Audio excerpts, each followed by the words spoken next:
Sa madilim na gabi, ang mga bituin ay parang mga diamante na nagniningning sa kalangitan.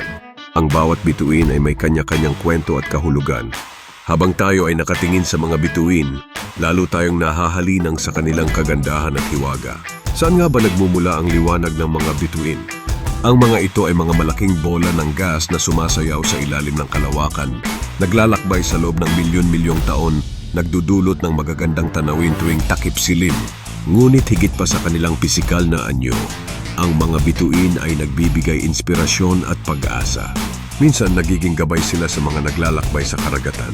Sa kanilang mga ilaw na sumisikat sa madilim na kapaligiran, nag-aalok sila ng init sa ating mga puso. Maraming mga tao ang nakakakita sa mga bituin bilang simbolo ng mga pangarap at bagong pasimula.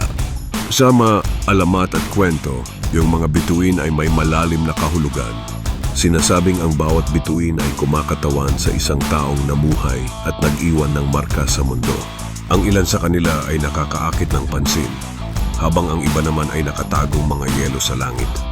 Ngunit pareho silang mahalaga sa kabuuang tanawin. Sa huli, ang ating pagninilay tungkol sa mga bituin ay nagbubukas sa mas malalim na pag-unawa ng ating pagkatao. Sila ay nagsisilbing paalala na kahit gaano pa man kadilim ang mundo, laging may mga ilaw na magbibigay liwanag.